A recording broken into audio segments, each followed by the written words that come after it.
윤석열의 파면을 원하십니까?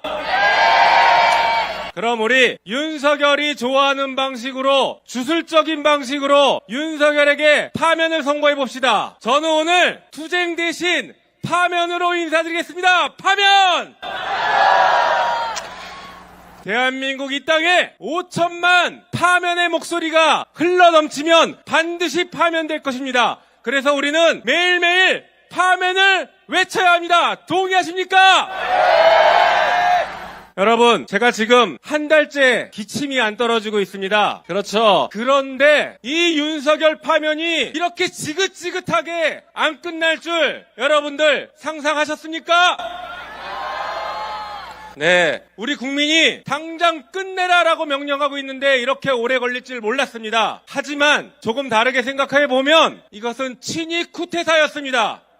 대한민국 윤석열 대통령이 벌인 친위 쿠데타였고 우리 국민이 직접 피 한 방울 흘리지 않고 막아낸 기적이었습니다, 여러분.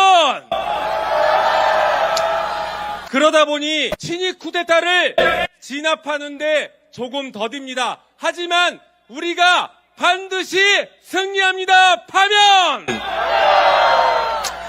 헌법재판소는 1987년 헌법 개정에 따라서 만들어졌습니다. 다시 말해서 전두환의 비상계엄과 내란을 극복하고 만들어진 재판소입니다. 그러니 이 우리의 헌법재판소는 윤석열의 비상계엄과 내란을 국민의 명령에 따라서 반드시 진압해야 하지 않겠습니까, 여러분?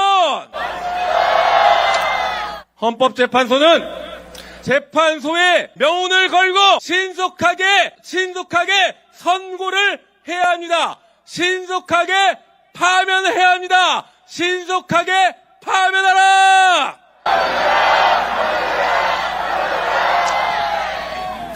어제까지만 해도 헌법재판소가 숙고의 시간을 갖고 있구나라고 우리가 조금은 이해를 했습니다. 하지만 오늘부터는 달라졌습니다. 최종 변론이 있은 지 벌써 3주가 됐습니다. 오늘부터는 헌법재판소가 시간 끌기 하는 것입니다. 그렇지 않습니까, 여러분? 우리는 어제까지는 헌법재판소에게 숙고의 시간을 보내라고 신속하게 파면을 해 주십시오라고 요청했습니다.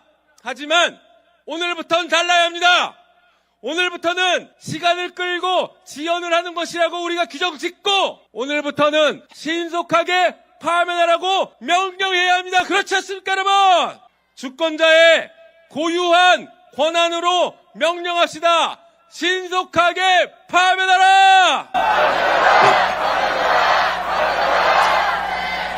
한 가지만 더 말씀드리고 내려가겠습니다. 내란 수계 윤석열이 비상계엄을 선포하면서 지금 뭐라고 얘기합니까? 국회가 탄핵을 너무 많이 했다라고 합니다. 새빨간 거짓말입니다. 22대 국회가 들어서서 윤석열이 비상계엄을 선포한 12월 3일까지 탄핵 국회에서 가결된 게 몇 건인지 혹시 아십니까? 한 건입니다. 한 건! 이진숙 방통위원장 단 한 건만 가결시켰습니다. 새빨간 거짓말이지 않습니까, 여러분? 윤석열이 비상계엄을 선포하고 내란을 저지른 분명한 목적은 바로 장기집권 검찰 독재의 완성이었습니다. 우리가 그것을 저지했습니다. 한편 윤석열 공소장을 보면 특이한 대목이 나옵니다. 윤석열은 수시로 비상계엄을 논의했다라고 해왔는데 실제 윤석열의 표현은 비상계엄이 아니라 비상조치였습니다. 비상조치는 과거 유신헌법에 있던 긴급조치가 바뀌었던 것입니다. 국민의 기본권을 정지시킬 수 있는 어마무시한 권한이었습니다.